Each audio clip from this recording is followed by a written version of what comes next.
Okay, in this episode, we are going to look at a subject that is a massive competitive advantage for all Amazon sellers that most brands are ignoring. And we're going to talk through how to address it in less than 10 minutes. Yeah, we cut the fluff and get right to the good stuff. Let's go.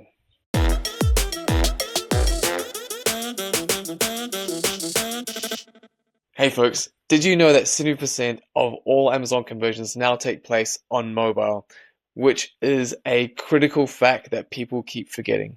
Yeah, you need a mobile first design principle when it comes to creating your Amazon listings.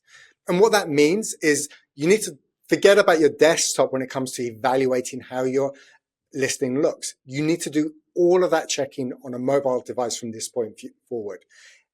Don't worry about desktop. I know it's easier generally, but you really need to do the judgment on your mobile device. So go in and look at your listings in the search results page to start with on your mobile device. Okay, so a really practical thing you can do that people often forget is look at your product on your phone and look at the primary image. How much space does it take up? And just keep in mind that it's going to come up on someone's phone on their screen, right? So there will be other images there. Is it large enough? Does it take up enough space so that it's big enough when people view it in search results? Yeah, and are the first 50 characters of the title impactful? Don't forget, you don't get the full title that you do on the desktop on a mobile device. Those first 50 to 80 characters, really critical. Yeah, so what may be really important when you're doing that is you need to kind of grab the key information that people really need to know, what they're really looking for, and that mental checklist of theirs, and make sure that's highlighted right at the front and it's really easy for them to see. So mobile friendly listing images are critical. Mobile for Amazon, they allow a slightly different size image. So on desktop, it's 2000 by 2000 pixels, but for mobile optimization, 2000 wide by 2,500 pixels tall. That needs to be your standard from now on for your primary images.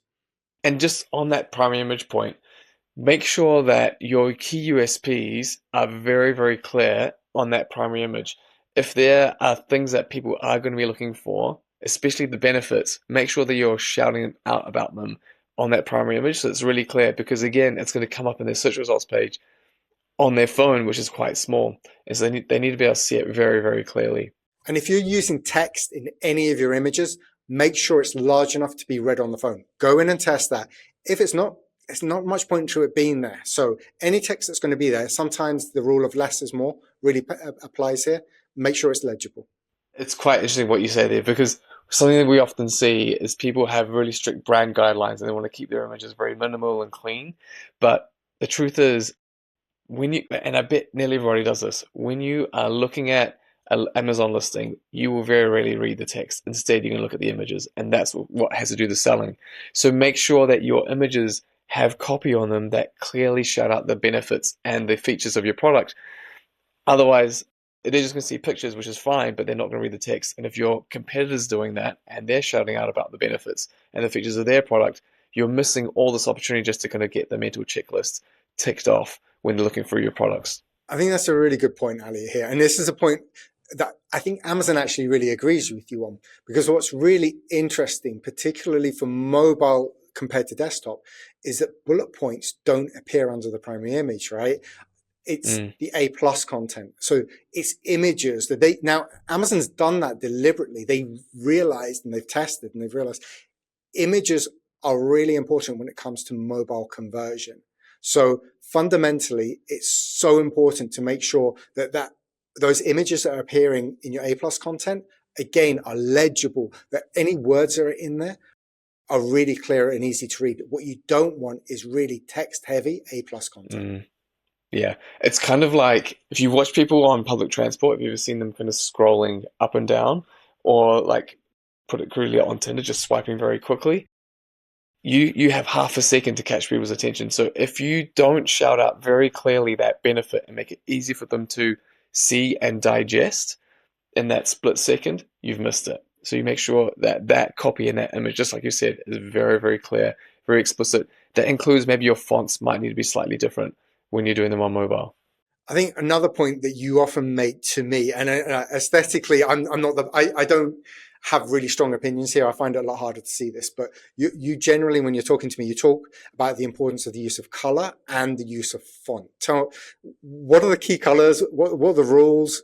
when it comes to fonts, which ones are the best ones to use? You want to look at things that can be read very, very clearly. So it may be nice to have a nice bit of calligraphy font or have fonts that are very narrow and capitalized, but they're quite hard to read. So you need to make sure that it's very easy to see, understand, and digest. And the font can be really, really important in that. So if you have primary, secondary fonts, consider using them, and also make sure that your key benefit, the thing that you're really trying to hit home about and what the customer's really after, is in very clear, very bold font. All the supporting information, which are generally features, can be smaller. And again, most of the time people won't read them. What they're really going to care about is that benefit and make sure that's really clear. And the font's going to be super critical in that. And I suppose the other bit that you're saying there is don't try and tell too much in a single image, right? Less very much is more here. Yeah, Amazon gives you about 9 images to play with, right? So make the most of that. People are going to swipe through and go through, and then you've got the enhanced content. So use the product images to really shout about the product and the benefits. And then you've got your enhanced content, which will talk about your range, why you as a brand are important, and the other elements that make your product and brand unique. I think a really important point on this is this has been happening slowly, but now it's got to a point where, as you said, over 70% of conversions are taking place on mobile. This is a trend that is continuing, and it's been growing over years, and it's only going to become more and more important. I completely agree. So I think the brands that are going to do the best are the ones that are optimized for mobile, that really understand that, because ultimately they're talking to the customer clearly and much more efficiently. I think the other thing to point out is, as we see it, a lot of brands aren't doing this. So it's still, currently a competitive advantage. If you can get this right, it means you've got an advantage over your competition. So competitive advantage is still there, right? Okay, guys, so I know there's a lot of information there, but let's just kind of run through the key points here. Number one, optimize for mobile. That is the critical thing that we're saying in all this. Make sure your images are very clear and succinct, that your primary image is optimized for a mobile search results page. That means the USPs are easy to see, it's large enough to understand, and the fonts are very clear. And then all their secondary images, they talk about the benefits in a very clear, bold way so that someone can read and digest that information fast. Keep in mind that your fonts and colors may need to be adjusted and tweaked, and some of your brand guidelines may be slightly different so that they are optimized and they work really well when you're selling online. And finally, this is a trend that's going to continue. So if you haven't already, make sure you get started because it's going to give you the edge over your competition. Okay, there was a lot there. That was quick, intense, and you're welcome. One love.